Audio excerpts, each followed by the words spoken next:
और 28 से जान लेना चाहिए।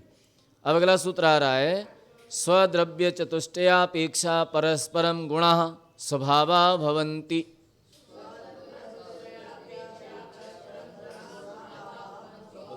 स्वद्रव्य चतुष्टयापेक्षया परस्परम गुणाः स्वभावा भवन्ति।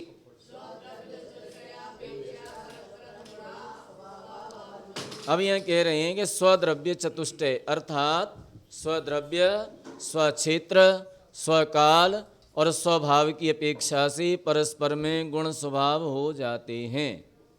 ठीक है, स्वद्रव्य चतुष्टय की अपेक्षा से गुण स्वभाव भी हो जाते हैं। परस्पर में गुण स्वभाव हो जाते हैं, क्योंकि स्वभाव और गुण इनका स्वद्रव्य की अपेक्षा भेद नहीं है। जहाँ पर गुण है वहीं पर स्वभाव है। ठीक है, ऐसा नहीं है कि स्वभाव कहीं हो और गुण कहीं हो, ऐसा नहीं, एक ही स्थान पर स्थित हैं, द्रव्य के आश्रित रहते हैं।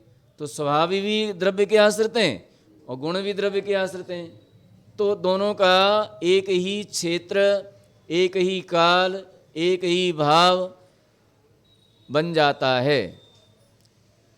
स्वक्षेत्र, स्वकाल, स्वभाव, तो ये स्वचतुष्टय बन जाता है। ठीक है, स्वद्रव्य, स्वक्षेत्र, स्वकाल और स्वभाव, ये चतुष्टय बन जाता है। एक ही चतुष्टय होने के कारण द्रव्य जो है, गुण जो है स्वभाव हो जाते हैं कभी। द्रव्याणि भवन्ति, द्रव्याणि भवन्ति, स्वद्रव्य चतुष्टय की अपेक्षा गुण द्रव्य भी हो जाते हैं।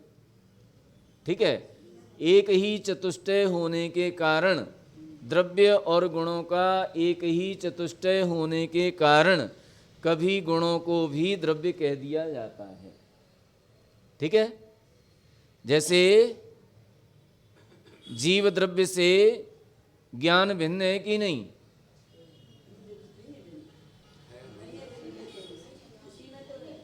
जीव द्रव्य से ज्ञान भिन्न है कि नहीं? गुण भिन्न है कि नहीं? भिन्न भी है और नहीं भी है। ठीक है ना,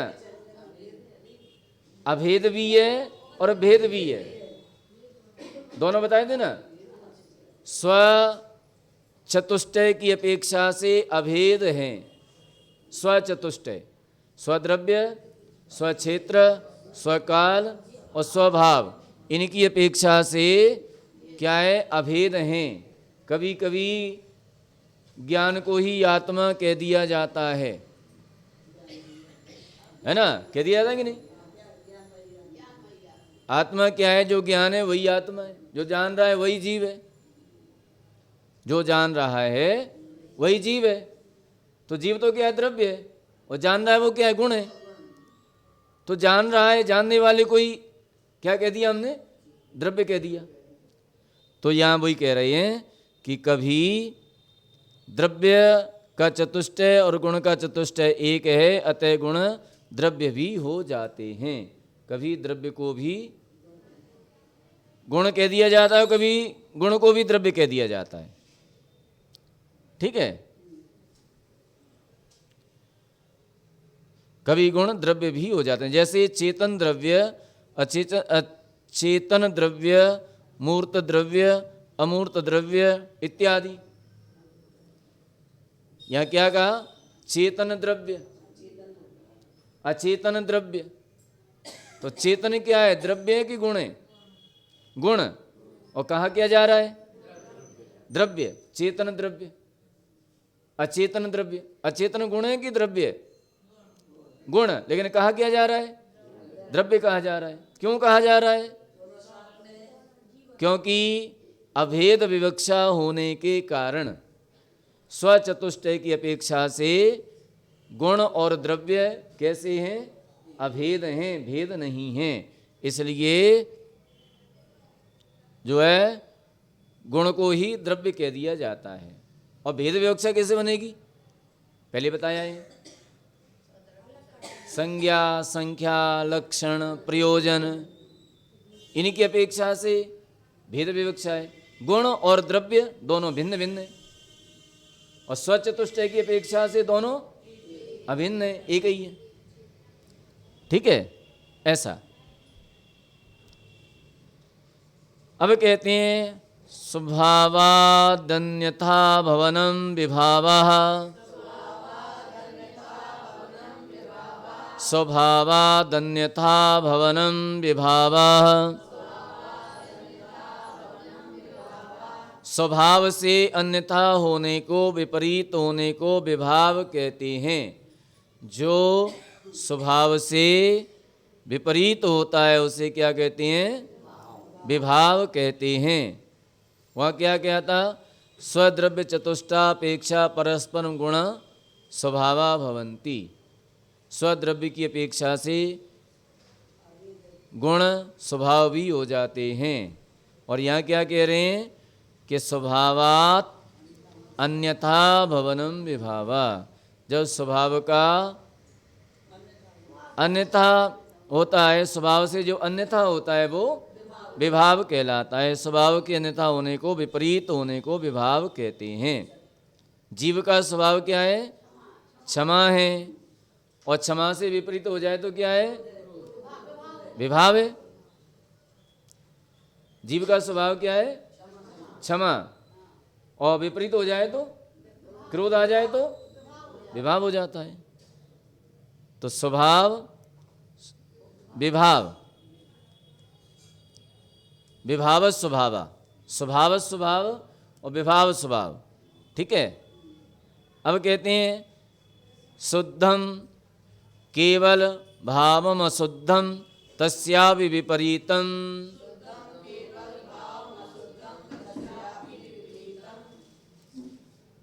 यहाँ कह रहे हैं कि केवल भाव, अमिश्रित भाव शुद्ध स्वभाव है। इस शुद्ध के विपरीत भाव अर्थात मिश्रित भाव अशुद्ध स्वभाव है। इस पर चल रही थी बात अपनी, यहाँ तक हो गया था, है ना। तो जब जीव एकाकी हो तो कैसा होता है? शुद्ध होता है। एकाकी हो तो शुद्ध होता है। और जहाँ दो मिल जाएं तो कैसा हो जाता है? अशुद्ध हो जाता है। जहाँ जीव के साथ में कर्म मिल जाए तो कैसा हो जाता है? अशुद्ध स्वभाव हो जाता है।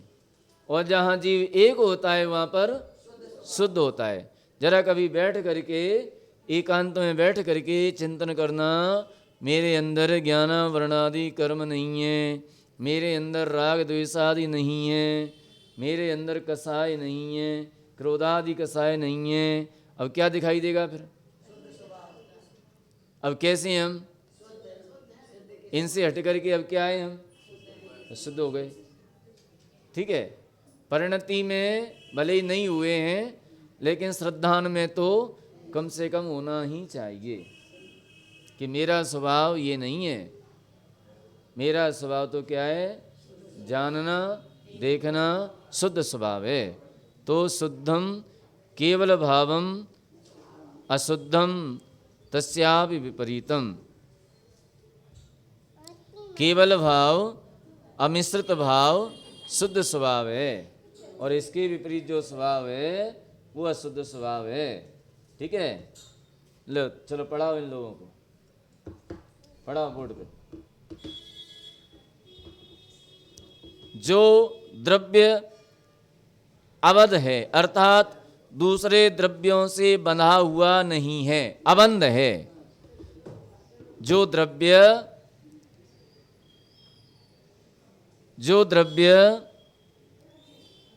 अबंध है अर्थात दूसरे द्रव्यों से बंधा हुआ नहीं है, वह द्रव्य कैसा है? शुद्ध है।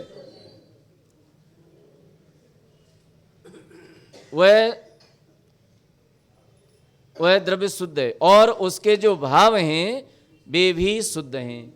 किंतु जो द्रव्य अन्य द्रव्यों से बना हुआ है वह कैसा है?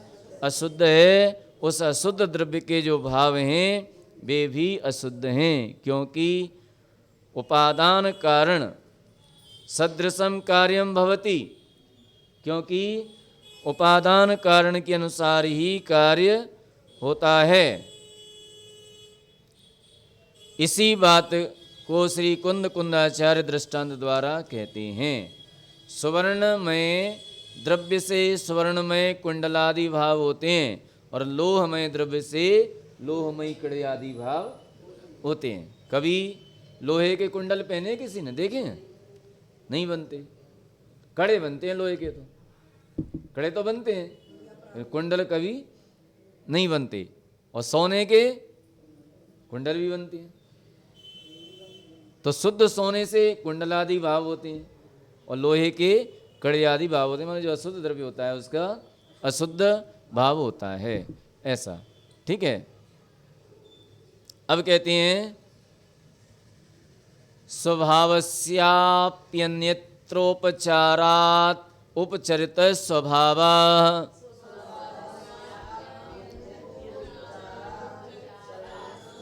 स्वभावस्याप्यन्यत्रोपचारादुपचरित स्वभाव।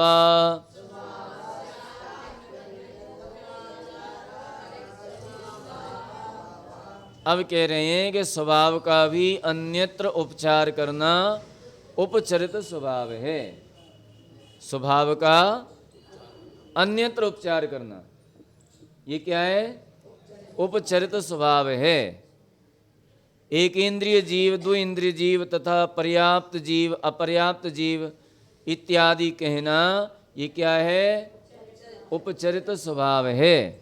क्योंकि ये भाव पुद्गलमयी नाम कर्म की प्रकृतियां हैं। ये एक इंद्रिय क्या है? पुद्गल है कि जीव है? पुद्गल है ना। पर्याप्तक अपर्याप्तक ये पुद्गल है कि द्रव्य है? ये जीव है। पुद्गल हैं सब, क्योंकि नाम कर्म की प्रकृतियां हैं और कर्म क्या है? पुद्गल है। और नाम कर्म की प्रकृतियां हैं, एक इंद्रिय, दो इंद्रिय, पर्याप्तक अपर्याप्तक इत्यादि। ठीक है। तो इनको जीव कहना, इनको क्या कहना? जीव कहना। एक इंद्रिय जीव है, दो इंद्रिय जीव है। तो दो इंद्रिय जीव है कि वो तो पुद्गल था, लेकिन कह क्या रहे हैं? जीव कह रहे हैं। तो यहां पर क्या है? उपचार किया गया। क्या है यहां पर? उपचार है। एक इंद्रिय क्या है? पुद्गल है। इंद्रिय क्या है? पुद्गल है। लेकिन उसको क्या कह रहे हैं? जीव कह रहे हैं। माने अन्य स्वभाव का अन्य स्वभाव में उपचार करना। जीव का, जीवत्व स्वभाव का पुद्गल में, अचेतन में उपचार करना, ये क्या हो गया? उपचरित स्वभाव हो जाता है। ठीक है। ये क्या हो जाता है? उपचरित स्वभाव हो जाता है। अब जो है उपचरित स्वभाव के भेद कहते हैं। कितने भेद हैं उपचरित स्वभाव के? सद्वेदा कर्मज स्वाभाविक भेदात् यथा जीवस्य मूर्तत्वं चेतनत्वं यथा सिद्धात्मनां परज्ञता परदर्शकत्वं च।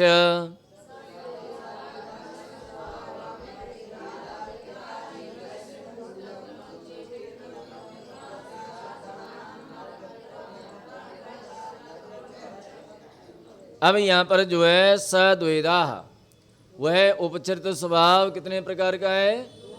दो प्रकार का। कौन कौन सा है? कौन कौन सा है? एक स्वाभाविक, एक जो है कर्मज, और दूसरा स्वाभाविक। एक जो है कर्मज और दूसरा स्वाभाविक।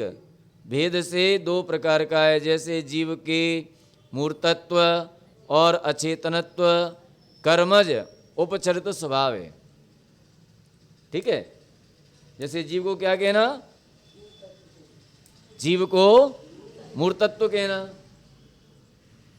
और अचेतनत्व कहना। ये क्या है? कर्मज स्वभाव है, ये कर्म की अपेक्षा है। जीव अमूर्त कैसे है? अमूर्त क्यों है? जीव जो मूर्त क्यों है? अमूर्त नहीं, मूर्त क्यों है?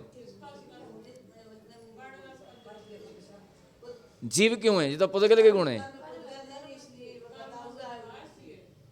जीव जो है पुद्गल के साथ में बंधा हुआ है, ठीक है। कर्म के कारण उसे किसी शरीर में उपचार किया जा रहा है। ये मनुष्य है, ये मनुष्य है, ये जानवर है, त्रियंच है। जीव कभी त्रियंच होता है? जीव कभी मनुष्य होता है? नहीं होता। मनुष्य क्या है? मनुष्य तो कर्म कृत पर्याय है। मनुष्य क्या है? मनुष्य गति नाम कर्म के उदय से उत्पन्न हुई पर्याय है, ठीक है ना। और उसे हम क्या कह रहे हैं? जीव कह रहे हैं। उसे क्या कहा जा रहा है? हाँ, उसे क्या कहा जा रहा है? जीव कहा जा रहा है। तो ये जो है कर्मज उपचार हो गया, कर्मकृत उपचार हो गया, कर्म के द्वारा उपचार किया जा रहा है, ठीक है। अचेतनत्व, अचेतन कहना जीव को। जीव अचेतन है कि नहीं? जीव नहीं है, जीव भी अचेतन है।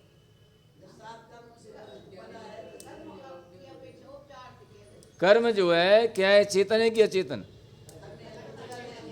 और जीव क्या है? चेतन।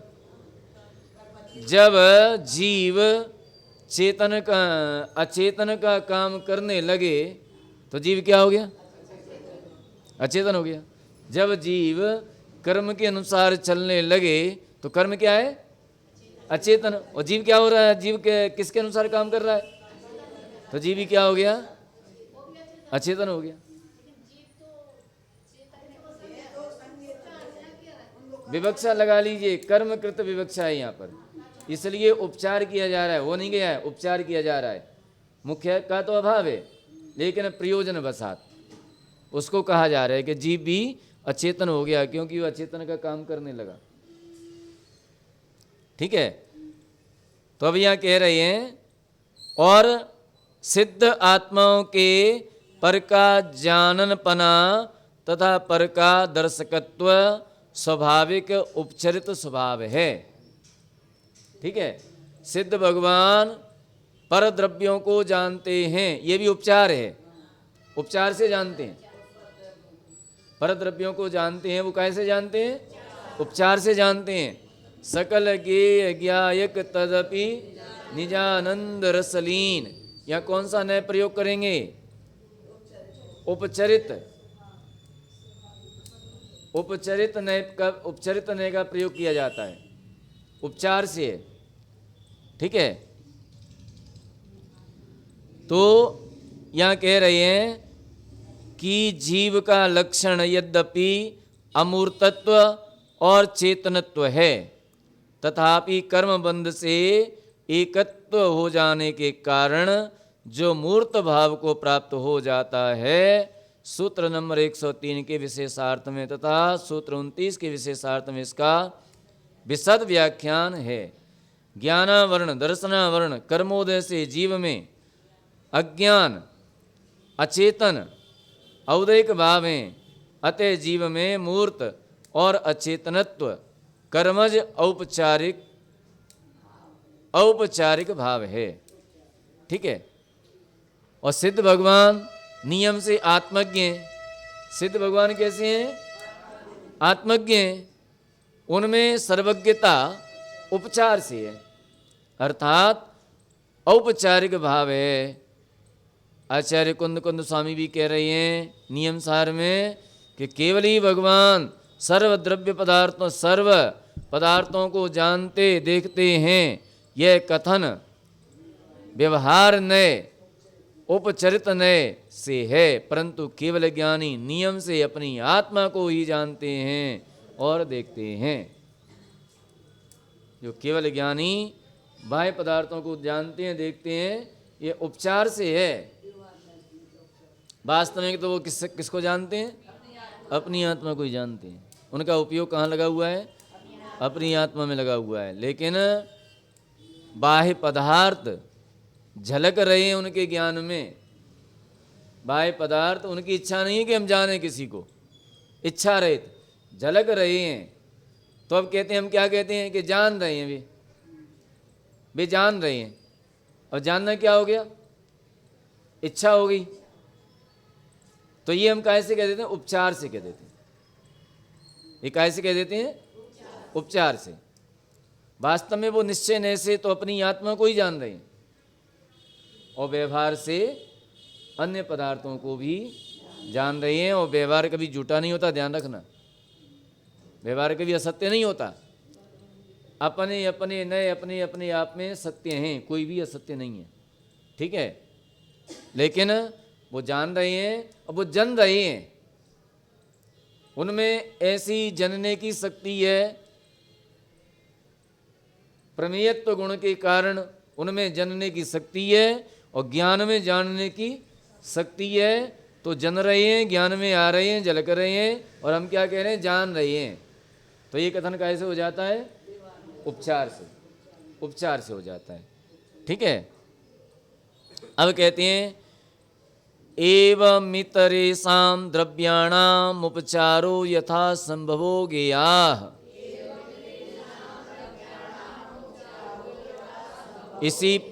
इसी प्रकार अन्य द्रव्यों में भी यथा संभव उपचरित स्वभाव जानना चाहिए।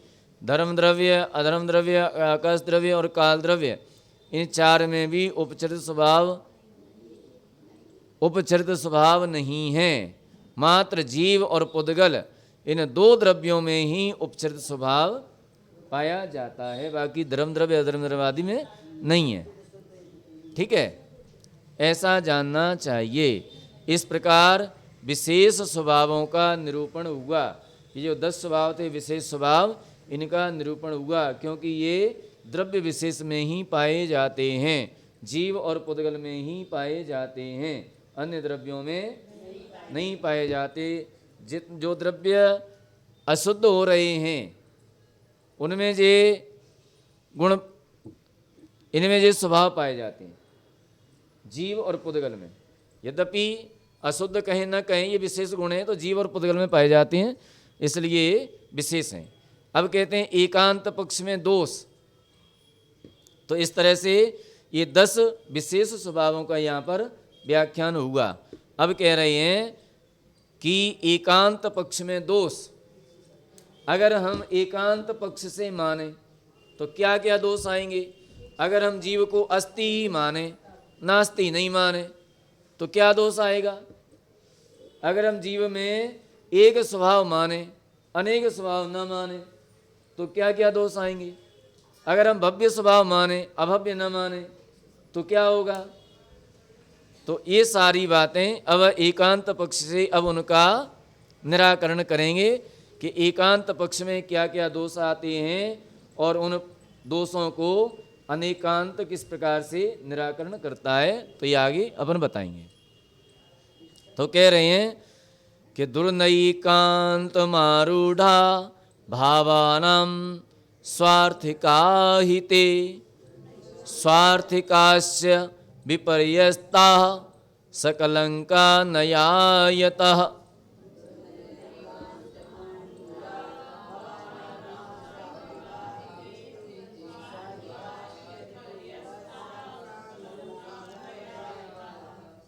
जो नए पदार्थों के दुर्नय रूप एकांत पर आरूढ़ हैं, परस्पर विरुद्ध प्रतीत होने वाले नित्य अनित्य आदि उभय धर्मों में से एक को मानकर एक दूसरे का सर्वथा निषेध करते हैं, वे स्वार्थिक हैं, अर्थात स्वेच्छा प्रवृत्त हैं।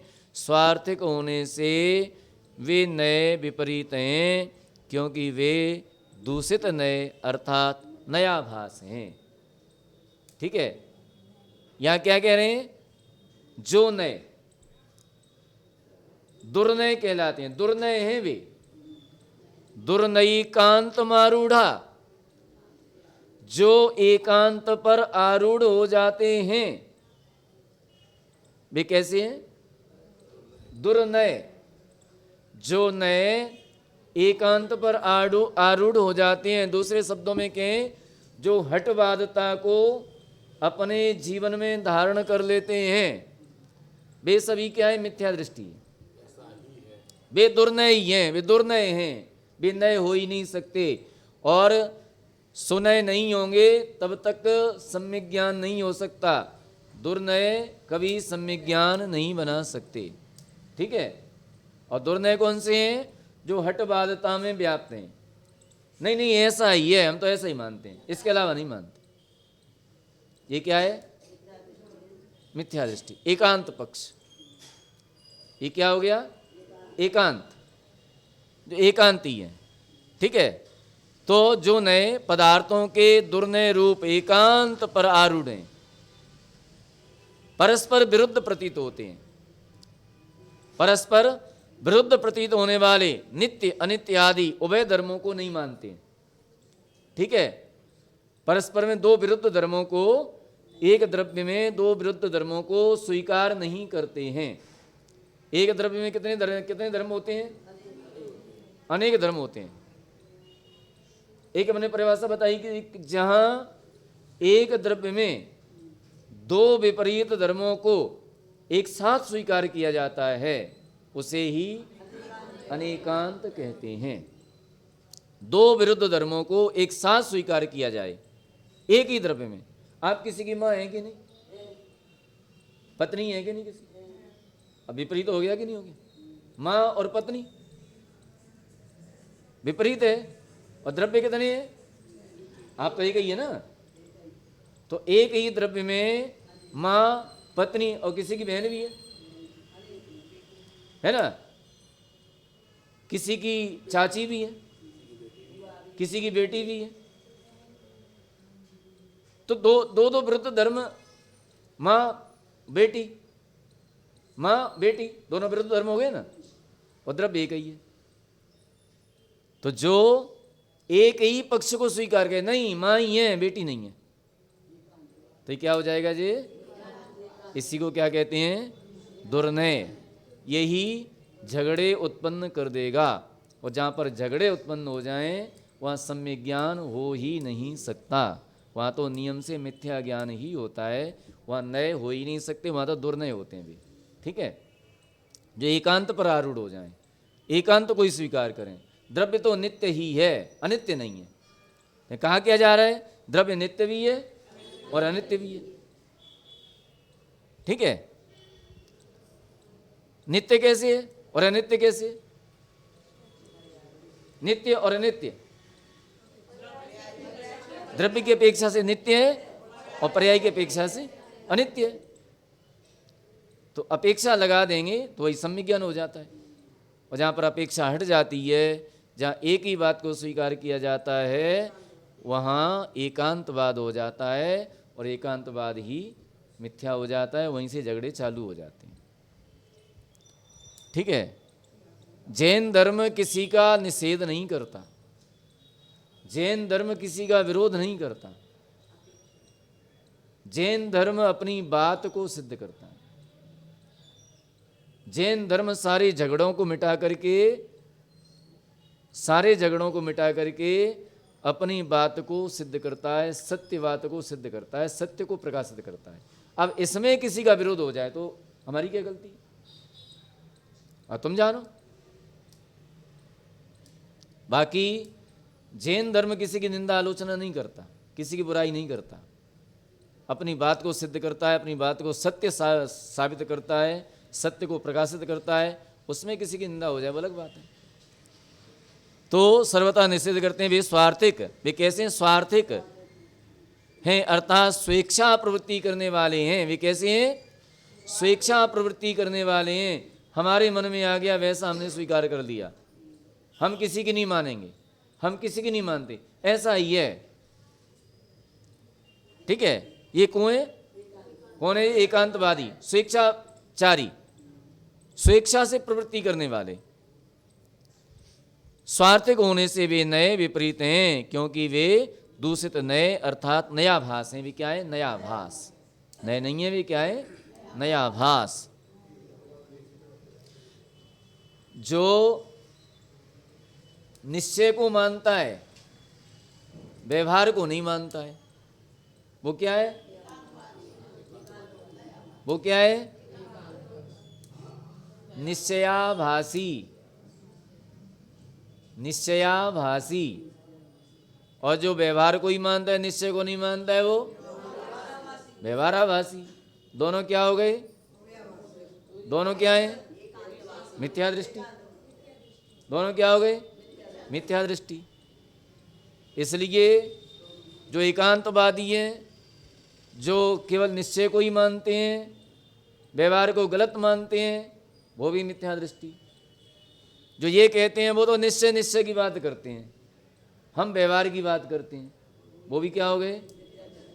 मिथ्या दृष्टि। श्रद्धान में निश्चय होना चाहिए। श्रद्धान में क्या होना चाहिए? निश्चय ने। निश्चय ने कौन सा होता है? निश्चय ने जो अखंड द्रव्य को स्वीकार करता है। और व्यवहार में जो भेद विवक्षा बनती है अथवा जो लोक व्यवहार किया जाता है, वो सब क्या है? व्यवहार ने। जैसे हम एक उदाहरण लें, अपन ने दिल्ली जाना है अपन को, ठीक है? दिल्ली जाना है, तो ये दिल्ली क्या हो गया? ये निश्चय हो गया। अब टिकट लेंगे, टैक्सी में बैठेंगे, ट्रेन में बैठेंगे, ट्रेन चलेगी और स्टेशन में पहुंचेंगे, झांसी पहुंचेंगे, ग्वालियर पहुंचेंगे, ये सब क्या है? ठीक है, ये क्या हो गया? ये व्यवहार ने। अपनी श्रद्धान में क्या होना चाहिए? आत्म तत्व। श्रद्धान में क्या होना चाहिए? आत्म तत्व। ठीक है, शुद्ध आत्मा का श्रद्धान, शुद्ध आत्मा। और जो क्रिया कर रहे हैं हम, जो है व्रत ले रहे हैं, उपवास कर रहे हैं, ध्यान कर रहे हैं, ये सब क्या है? ये व्यवहार है। अगर व्यवहार नहीं होगा तो पहुंच जाएंगे? सिर पटकते रहो तब भी नहीं पहुंचेंगे। और निश्चय का अभी हमने निश्चय नहीं किया है और व्यवहार कर रहे हैं, तो क्या पहुंच जाएंगे? कहाँ जाओगे? चलते जा रहे हैं, कहाँ जा रहे हैं पता नहीं है, कहाँ जा रहे हैं, तो कैसे पहुंचेंगे? जब तक निश्चय नहीं है और क्रिया करते जा रहे हैं, जब तक हमारा शुद्धात्मा का लक्ष्य नहीं है, ध्येय नहीं है, और हम क्रिया करते जा रहे हैं, उपवास कर रहे हैं, काहे को कर रहे हैं? पता नहीं काहे को कर रहे हैं। वन्य करो, सबने कर लो। हमारे पड़ोसी ने किया तो हमने कर लिया, वे पूजा करें तो हम कर रहे हैं, जैन है इसलिए पूजा कर रहे हैं, जैन है इसलिए भगवान के दर्शन कर रहे हैं, तो ये क्या हो गया सब? क्या ये सम्यक ज्ञान बनेगा? क्या ये सम्यक दर्शन बनेगा? नहीं बनेगा। कब बनेगा? हमारे ध्येय में आत्म तत्व समाहित हो जाएगा, जब हम शुद्धात्म प्राप्ति का लक्ष्य बना लेंगे कि हमें तो सिद्ध पद को प्राप्त करना है, हमें अपनी आत्मा को शुद्ध बनाना है, और अपनी आत्मा को शुद्ध करने के लिए, सिद्ध पद को प्राप्त करने के लिए ये हम सारी क्रियाएं कर रहे हैं। तो सारी क्रियाएं कैसी हो जाएंगी? फिर सम्यक क्रिया हो जाएंगी। हेलो, पंडित जी ने प्रश्न किया था ना कि वो कौन सा था, वो महाराज ने कह दिया था ना कि व्यवहार तो वो क्या नाम है, शुभोपयोग संसार का कारण है। विनोद सागर जी ने, शुभोपयोग संसार का कारण है। भाई शुभोपयोग संसार का कारण कैसे है? यदि हाँ कल यदि शुद्धात्मा का लक्ष्य है, शुद्धात्मा का लक्ष्य है, मोक्ष का लक्ष्य है, सम्यक दृष्टि है, तो सम्यक दृष्टि के लिए शुभोपयोग भी परंपरा से मोक्ष का कारण है। ये पूजा तुम्हारी भगवान की पूजा कर रहे हो ना, ये भगवान की पूजा भी परंपरा से क्या है? मोक्ष का कारण है। और शुद्धोपयोग साक्षात मोक्ष का कारण, वो परंपरा से मोक्ष का कारण है। सम्मिथ्या दृष्टि का तो शुभोपयोग बनता ही नहीं है।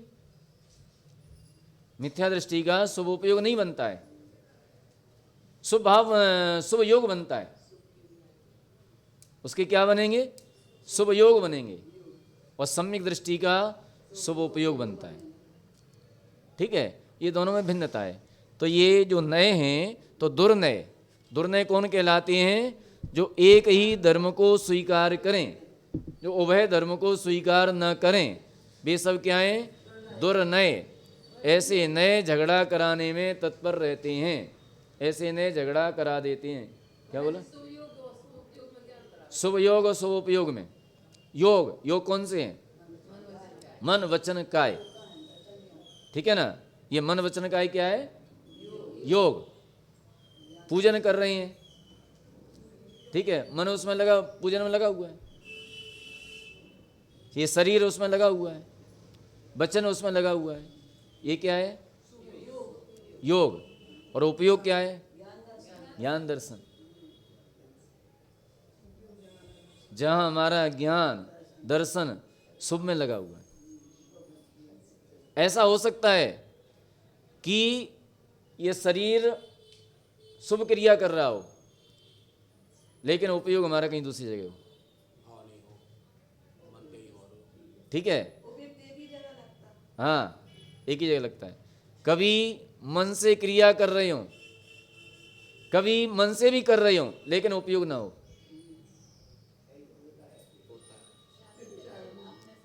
ठीक है, तो मिथ्या दृष्टि जीव का ध्येय क्या है? बोले ध्येय क्या है? सांसारिक भौतिक वस्तुएं प्राप्त करने का। वो कर रहे हैं पूजा भगवान की, तो वहां पर योग तो है, उपयोग नहीं। उपयोग हमारा, उपयोग जो हमारा स्वरूप है, उस स्वरूप की प्राप्ति के लिए होना चाहिए। जो स्वरूप की प्राप्ति के लिए ज्ञान और दर्शन जहाँ लगा हुआ है, ज्ञान उपयोग दर्शन उपयोग लगा हुआ है, वह शुभ उपयोग है। और शुद्ध उपयोग, ये सारी क्रियाओं को छोड़ करके ध्यान रूप हो जाना, पुण्य पाप सारी क्रियाओं को छोड़ देना, ये क्या है? शुद्ध उपयोग। जहाँ पर पुण्य भी छूट जाए, पुण्य छूटता नहीं है, पुण्य छूटता नहीं है, पुण्य को छोड़ नहीं सकते, पुण्य क्रिया को छोड़ सकते हैं, क्रिया को छोड़ सकते हैं। अभी मान ले कोई मुनि बन जाए, तीर्थंकर ही है, और तीर्थंकर ध्यान में बैठ जाए, और क्रिया तो छोड़ दी उन्होंने, जो पुण्य क्रिया थी, पाप क्रिया थी, पाप क्रिया छोड़ दी। यद्यपि ध्यान करना भी पुण्य क्रिया है, उससे भी पुण्य का आश्रय हो रहा है, ठीक है, लेकिन उस समय जो आत्मा की जो विशुद्धि बन रही है, जो आत्मा में तल्लीनता होने जा रही है, वो शुद्ध उपयोग हो जाता है।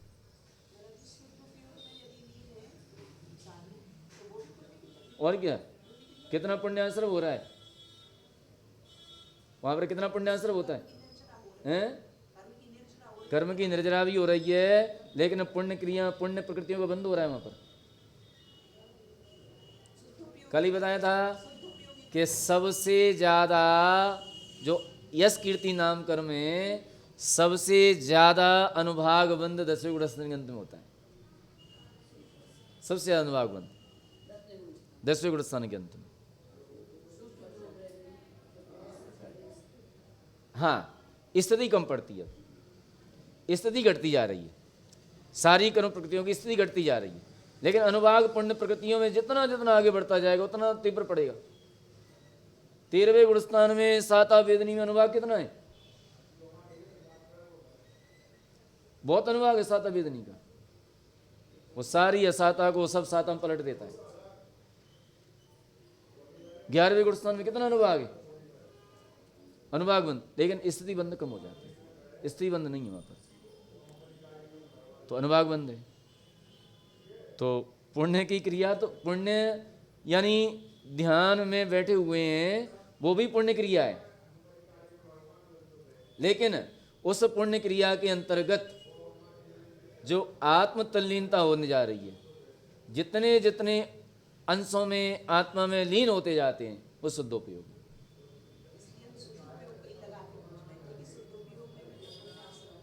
हाँ है, पुण्याश्रम तो हो रहा है अभी भी। पाप प्रकृतियों का क्षय हो रहा है। जितनी भी पाप प्रकृतियां हैं, देखो एक बात और ध्यान रखो, गुण संक्रमण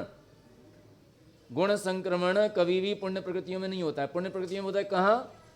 निचली अवस्था में, मिथ्या दृष्टि गुण स्थान में, साधन में, आदि आदि। और जैसे तीर्थंकर प्रकृति का है, तो तीर्थंकर प्रकृति का विद्यात संक्रमण कहाँ होता है? विद्यात संक्रमण कहाँ होता है? पहले गुण स्थान में, होता है, नीचे आकर के। गुण संक्रमण उसमें होता नहीं है। तो जितनी भी पुण्य प्रकृतियां हैं उनमें गुण संक्रमण जो है निचली अवस्था में होता है।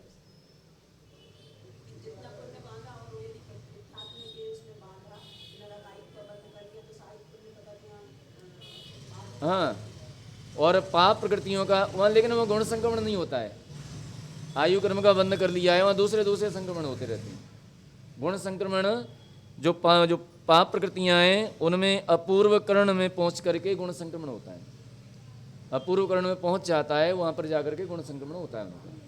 लेकिन वहां पर पुण्य प्रकृतियों में गुण संक्रमण नहीं होता है। पुण्य प्रकृतियों में नहीं होता है। पुण्य प्रकृतियां पाप प्रकृति रूप नहीं होती हैं, लेकिन जो पाप प्रकृतियां हैं वो पुण्य प्रकृतियां होती जाती हैं।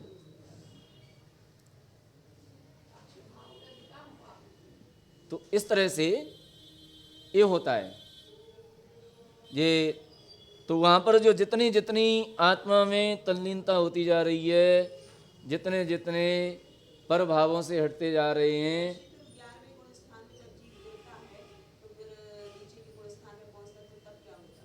नीचे के गुण स्थान में पहुँचता है, फिर वही कर्म चालू हो जाते हैं आना, उदय में आना। जैसे 11वें गुण स्थान में है, कहाँ पे गुण संक्रमण तज्जन्य होता है वहाँ गुण स्थान के अनुसार। लेकिन जो गिर रहा है ना, वो तो कर्म के उदय से गिर रहा है। जैसे अब आप देखो, पहले 8वें गुण स्थान में गया, वहाँ पर गुण संक्रमण हुआ, गुण श्रेणी हुई। इसके बाद 9वें गुण स्थान में गया, 9वें गुण स्थान में अलग गुण श्रेणी हुई, गुण संक्रमण हुआ। 10वें गुण स्थान में और हुआ, 11वें गुण स्थान में अलग व्यवस्था है। 11वें गुण स्थान में मोहनी कर्म की सारी प्रकृतियां उपशांत हो चुकी हैं, एक भी प्रकृति का उदय नहीं है। लेकिन गुण संक्रमण चल रहा है वहां पर भी है। हाँ, 10वें में हो जाती, तभी तो 11वां होता है। तो सारी प्रकृतियां उपशांत हो चुकी हैं। अब वहां से अंतर्मुहूर्त के बाद अब देखो, अपन साइकिल चले, अपन कभी साइकिल चलाते थे ना, साइकिल चलाते थे तो साइकिल में पेडल देते जाते जो है साइकिल स्पीड पकड़ती जाती, फिर हम पेडल छोड़ देते थे तो धीरे धीरे स्लो होने लगती है, रुकती जाती है। तो एकदम से विशुद्धि बनाते सारी प्रकृतियों का उपशम कर दिया, लास्ट में पहुंचे। अब क्या किया? अब शांत हो गया। अब शांत हो गया तो फिर क्या होगा? अब डाउन होगा, अब पीछे को लौटने लगेगा। पहले जो स्पीड थी उसी स्पीड पर लौट आएगा, फिर और कम स्पीड थी उस पर लौट आएगा, फिर और कम स्पीड थी उस पर लौट आएगा। तो इस तरह से फिर नीचे आता जाता है। तो हाँ, 11वें गुण स्थान में पहुंचा, और 11वें गुण स्थान में पहुंच करके अब सारी प्रक्रिया नेचुरल हो गई, अब उसकी यथा क्या चारित्र हो गया। लेकिन कसाएं दबी हुई हैं, छह तो हुई नहीं है, दबी हुई हैं। अब दबी हुई हैं तो बाद में फिर थोड़ी देर बाद वह सूक्ष्म लोभ वापस उदयावली में प्रवेश कर जाता है, उदय में आ जाता है।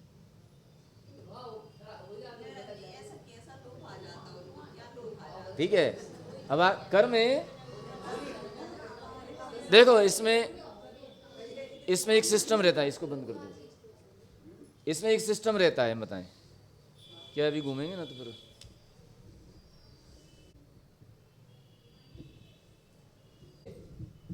इसमें से